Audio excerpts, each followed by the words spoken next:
En el principio creó Dios el cielo y la tierra. La tierra era caos y confusión. Oscuridad cubría el abismo y un viento de Dios aleteaba por encima de las aguas.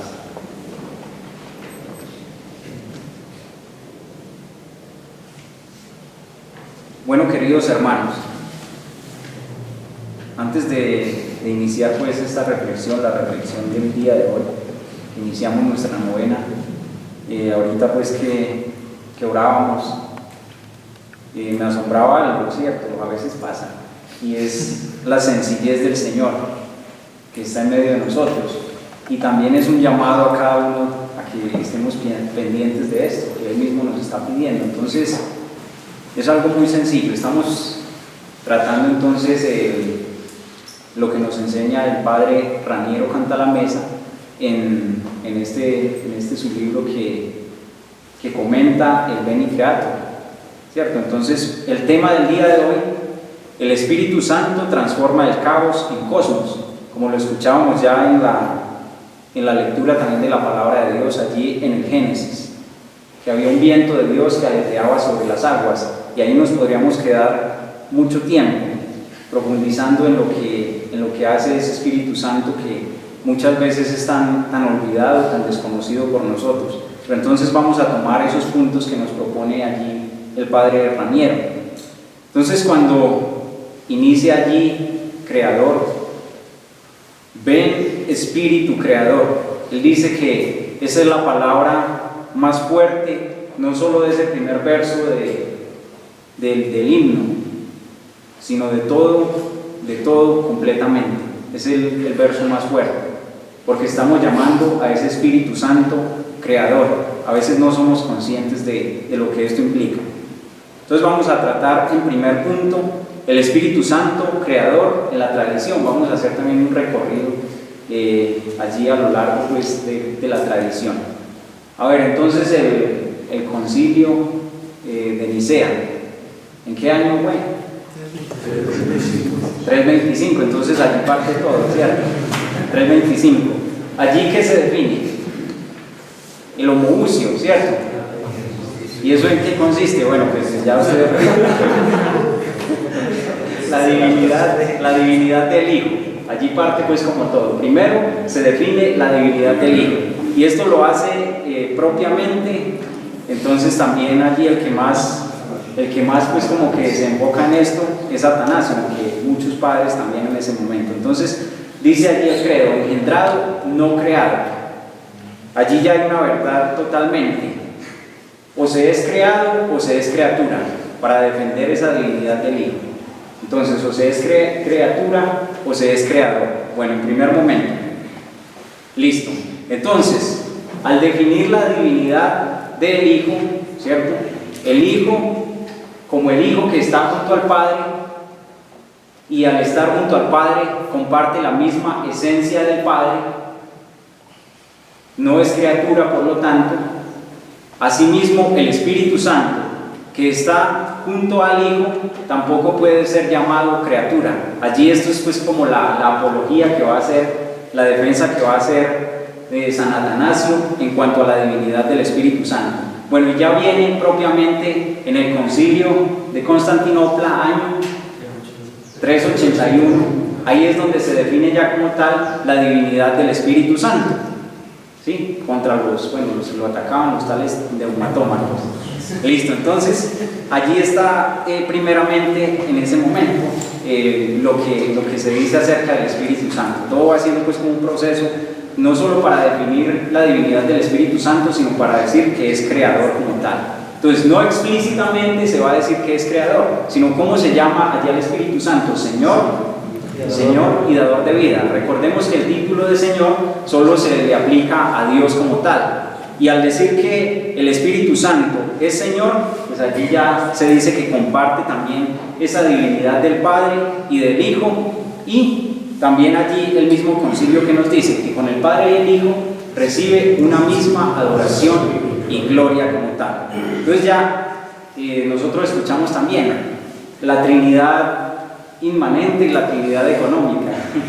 Bueno, cuando hablamos de esa Trinidad económica y también la obra de la Trinidad ad extra, las obras que hace fuera de sí.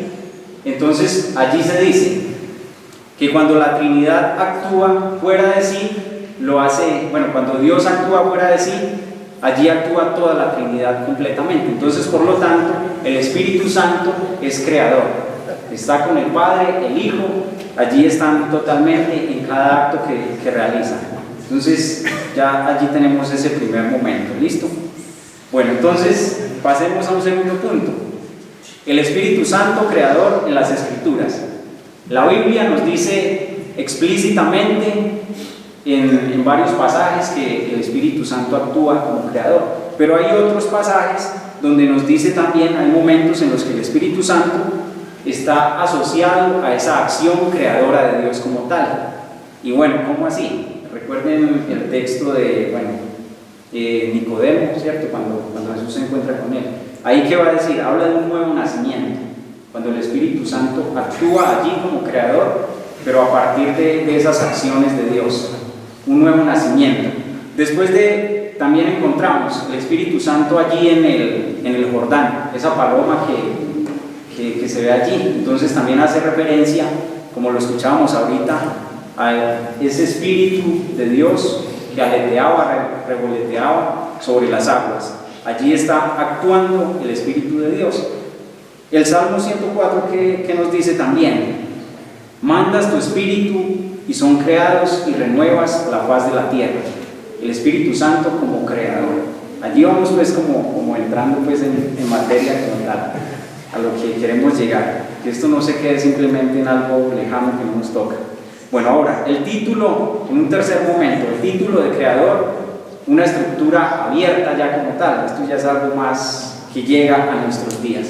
Lo más importante entonces de todo esto es que tengamos en cuenta que el Espíritu Santo es Dios como tal. Dios como tal. ¿Listo? Bueno, el símbolo habla del Espíritu Santo y dice el padre Raniero allí: cuando nosotros dirigimos el Bene Creator, no hablamos del Espíritu Santo, sino que le hablamos al Espíritu Santo. Miren que ya es una relación íntima a lo que estamos llamados nosotros. Y ahora va, cuando se invoca al Espíritu Santo, ven Creador Espíritu, estamos reconociendo nuestra condición de criaturas, nuestra condición de necesitados ante la presencia de Dios, reconociendo que somos pequeños y que Él es el trascendente, el Espíritu de Dios, que llena todas las cosas también. El Espíritu Santo creador, entonces, tampoco se limita, se extiende a toda la creación. Si decimos que es creador, por lo tanto allí implica toda la creación. No hay nada que el Espíritu Santo no pueda tocar, ninguna realidad, por difícil que sea, bueno, siempre va a llegar allí, actúa siempre y llena todo el universo, para que, lo enseñemos también a la gente, que a veces al Espíritu Santo lo tenemos simplemente como para que nos ayude tal vez a entrar en oración, pero ya, está en todo momento y llena todo el universo. Bueno, cuarto punto, la experiencia del Espíritu como creador. Lo más importante ahora, la experiencia del Espíritu Santo como creador. No es simplemente nosotros hacer esto, tal vez que estoy haciendo yo aquí, dando pues algunas definiciones, saber qué significa, sino experimentarlo. Y eso es lo más difícil que tanto nos cuesta. ¿Qué es crear? Lo que nos enseñaba el padre Fabián también, la palabra que daba crear, tanto que nos insistía. Crear, sacar de la nada, llamar del no ser al ser. Y eso es lo que hace también el Espíritu Santo. Entonces, prestémosle atención a estos puntos que son fundamentales. Invocar sobre nosotros el Espíritu Santo creador. ¿Esto qué implica? Es volver a Dios nuestra libertad totalmente. Cuando decimos ven Creador Espíritu, volver totalmente nuestra libertad a Dios para que Él actúe. Y es volver también a ese momento antes de que existiéramos, cuando ya estábamos en el corazón de Dios, en la mente de Dios. Es decirle que verdaderamente queremos que sea Señor en nuestra vida y que nos haga renacer de nuevo. Es un abandono también total en esa voluntad de Él. Es una confianza total en Dios cuando invocamos el Espíritu Santo. A veces lo hacemos tal vez porque es un momento de oración y porque debemos hacerlo, pero seamos más conscientes de lo que el Señor nos está pidiendo, aquello a lo que nos está invitando. Es también abrirse a la novedad y entrar en un gran silencio. Esto lo dice también el Padre allí, el Padre Raniero, refiriéndose a María. En ese momento, cuando llega el ángel, le da el anuncio y ella simplemente, ¿qué hace? Le entrega su voluntad a Dios, le dice que sí, y con ese sí se abre una novedad totalmente incomparable, inmensísima, una novedad, pero también un silencio de espera. Y es lo que debemos hacer cada uno de nosotros cuando llamamos a ese Espíritu Santo Creador. El Espíritu Santo Creador es causa perfeccionante también dentro de toda la creación. No simplemente, es decir, el Espíritu Santo está para santificar y a veces se queda simplemente allí, no. Actúa en todas las áreas de nuestra vida y quiere llevar la creación a la perfección que Dios quiere para nosotros. Ya lo decía también, crear es hacer algo continuamente nuevo, pero también es pasar, que es lo que estamos meditando, el Espíritu Santo que nos hace pasar del caos al cosmos, del desorden al orden, de todo aquello que es confusión a una armonía total. Y el último punto, quinto punto, ven Creador Espíritu, ya apliquémoslo a nuestra vida, el corazón del ser humano. El corazón del ser humano que debe estar totalmente dispuesto para Dios. Y han dicho también los padres de la iglesia, el ser humano es el cosmos del cosmos. El cosmos del cosmos. Estamos dentro del cosmos y somos también cosmos. Es decir, también estamos llamados a vivir ese orden, esa armonía.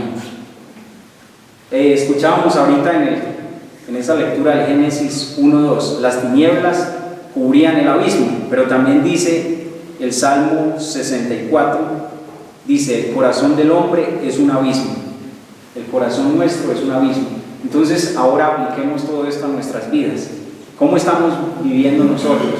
Tal vez nuestro caos, estamos viviendo en una oscuridad total porque no hemos dejado que el Espíritu Santo llegue como creador y haga nuevas todas las cosas y nos recree y nos dé ese verdadero aliento, nos dé esa verdadera vida que estamos nosotros tan necesitados.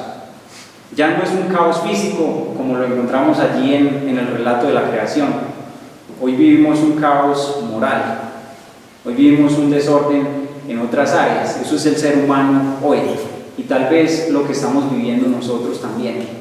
Y ahorita les mencionaba también que a veces invocamos el Espíritu Santo, pero no lo hacemos con esa confianza, con esa seguridad de ese Espíritu que todo lo hace nuevo, que es Dios y que quiere transformarnos, que quiere llevar a la perfección la obra de Dios. Esa es la misión también del Espíritu Santo.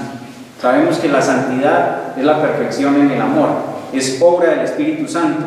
Pero entonces la invitación que nos debe quedar de todo esto es a abrirnos totalmente a esa gracia de ese Espíritu que abarca, que llena todo el universo, todo instante de nuestras vidas que está allí, y más nosotros que somos siervos del Espíritu Santo. Somos muy pobres también en muchos momentos. Cuando nos acercamos a la palabra de Dios, a veces no dejamos que ese Espíritu Santo nos recree.